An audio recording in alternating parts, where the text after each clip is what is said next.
போட்டிக்கு வந்த ஒவ்வொருத்தனும் ராட்சச மாதிரி இருக்கான். நாங்க எடுத்து வந்த அடையாள மரத்துண்டுகளே அவனுக்கு புடிக்கிட்டு போயிட்டானுங்க.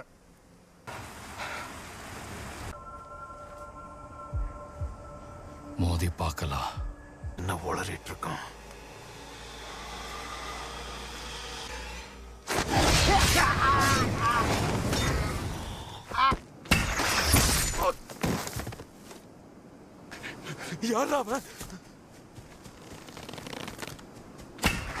நிஜமாவே டென்ட்ரியூஜி ஆலயத்துல இருந்து தப்பிச்சியா? வாளையே வெளியே எடுக்க முடியாது, கூட ஒரு சின்ன பொண்ணு. வெளியே வந்துட்டான் படுகொலைகாரன் கொக்குஷோ. என்ன?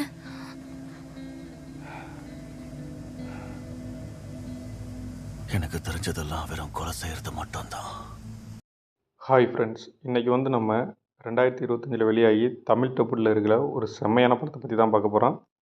இந்த படத்தோட நேம் லாஸ்ட் சாமுராய் ஸ்டாண்டிங். இந்த படத்தோட கதை என்னென்னா, ஹீரோ ஒரு சாமுராய் இருப்பாப்புல. அந்த நாட்டு அரசாங்கம் சாமுராய்க்கெல்லாம் வந்து தடை பண்ணி வச்சுருப்பாங்க.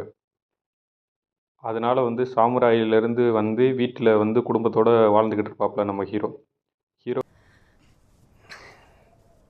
சரியில்லாத ஒரு மகளும் மனைவியும் ரொம்ப காலரால உடம்பு சரியில்லாமல் ரொம்ப படுத்த படுக்கையாக இருப்பாங்க. நீ சீக்கிரமே குணமாயிடுவ. எனக்கு காலரா வராம இருந்தா அதுவும் தப்பு இல்லை. அப்பையில வந்து அந்த நாட்டில் பசி பஞ்சம்னு ஒரே பட்னியாக இருக்குங்க. ரொம்ப கஷ்டத்தில் இருப்பாங்க. அந்த நாடே ரொம்ப கஷ்டத்தில் இருக்கு. அப்போ ஹீரோவுக்கு வந்து என்ன பண்ணுறதுன்னு தெரியாது. அதோட அவனோட சாமுராய் வாளை கொண்டே ஒரு இடத்துல வச்சு ஏதாவது வீட்டுக்கு தேவையான உணவுப் பொருள் வாங்கிட்டு வரலாம் போவாப்புல ஒரு இடத்துக்கு. அந்த இடத்துக்கு போன இடத்துல அவர் சொல்லுவாப்புல, இப்போ சாமுராய் வாள்லாம் ஒன்றும் விலை போகாது, இதை வச்சு நான் என்ன பண்ணுறது? ஆனால் நீங்கள் தான் ஒரு காலத்தில் எங்களை காப்பாற்றினீங்க, எனக்கு உன்னோட சாமுராய் வாள்லாம் எதுவும் வேண்டாம், ஆனால் இந்தா நீ உனக்கு குடும்பத்துக்கு தேவையான உணவை கொண்டு போ அப்படின்ட்டு உணவு கொடுப்பாப்புல. அதை வாங்கிட்டு வெளியில் வரும்போது ஒரு இடத்துல இது மாட்டேங்க சாமுராய்க்கு இடையில எல்லாம் ஒரு இடத்துல போட்டி நடக்குது. அந்த போட்டியில் கலந்துக்கிட்டு ஜெயிக்கிறவங்களுக்கு 1 மில்லியன் எண் வந்து பரிசு பொருளாக கிடைக்கும்ன்றதோட அந்த பேப்பரை எடுத்துகிட்டு ஹீரோ வந்து வீட்டில் வந்துட்டு மனைவிட்ட சொல்லிட்டு, நான் இது மாட்டேக்கு போயிட்டு வர்றேன் அப்படின்ட்டு போவாப்புல அந்த போட்டியில் கலந்துக்கிற.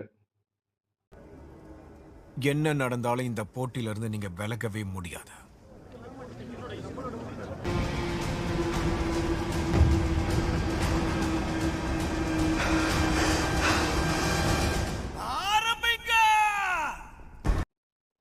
அப்போ அந்த கூட்டத்தில் வந்து இதேபடியே கஷ்டத்தில் வறுமையில் இருக்கிற ஒரு அப்பாவி ஒரு சின்ன பொண்ணு வந்திருக்கான். அந்த சின்ன பொண்ணு கஷ்டப்படுறத பார்த்துட்டு நம்ம ஹீரோ அந்த இடத்துல இருந்து அவளை காப்பாற்றி கூட்டிகிட்டு போகும்னு நினைப்பாப்புல.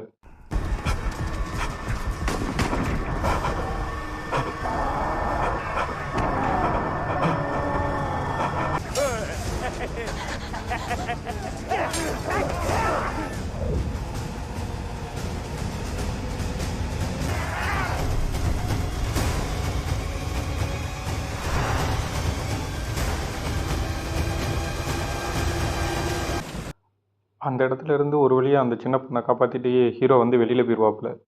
ஆனால் இந்த டாஸ்க்கை முடிக்கிறதுக்கு வந்து இது மாட்டிக்கு மொத்தம் வந்து 9 இடத்த கடந்து போகணும். அப்படி கடந்து போயில இவங்களுக்குள்ளே வெட்டிட்டு கொண்டுக்கிட்டு வர்ற ஒவ்வொரு இடத்துலையும் ஒவ்வொரு சாமுராயோட சண்டை போட்டு கடந்து போகணும். நம்மளை சண்டை போடவும் கொல்லவும் சொன்னாங்க. ஆனால் நம்ம தேவையில்லைன்னு தெரிஞ்சதும் நம்ம வாழை பறிக்க சொல்லிட்டானுங்க. அதனால தான் இந்த விளையாட்டு. அப்புறம் எதுக்காக நாம கொலை பண்ண தயங்கணும்? என்ன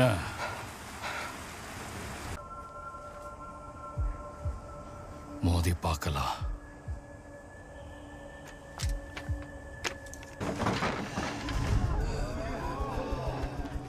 என்னடா சுத்தி சுத்தி வித்த காட்டிட்டு இருக்க? திமிரா?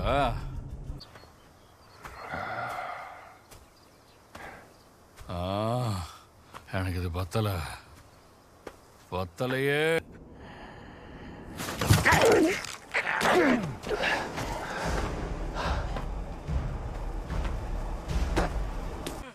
போட்டிக்கு வந்த ஒவ்வொருத்தனும் ராட்சச மாதிரி இருக்கான். நாங்க எடுத்து வந்த அடையாள மரத்துண்டுகளே அவனுக்கு புடிக்கிட்டு போயிட்டானுங்க.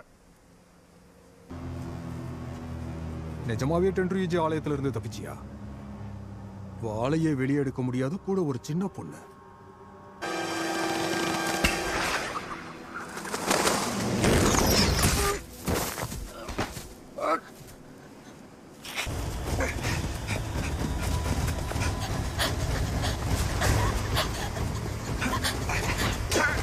உனக்கு உயிரோட இருக்கணும்னு ஆசை இருந்தா உன்னை நீயே பாதுகாத்துக்கோ.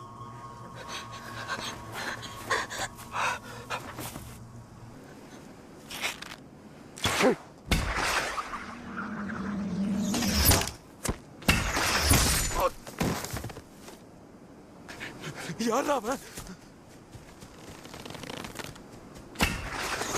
அவன் என்ன கொல்ல போறான். சிறுவர்களை பாதுகாக்கிறவங்கள நாங்க மதிக்கிறோம்.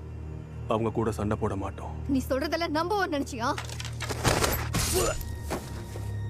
நான் தான் வியூகம் வகுக்கிறவனாச்சே. சுசுகாவை கடக்கிறது சுலபம் இல்ல.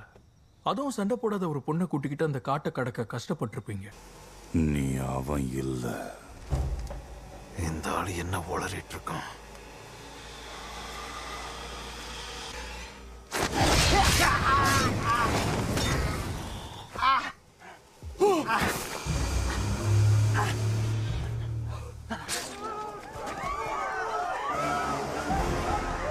மோதி பார்த்துருவோம்.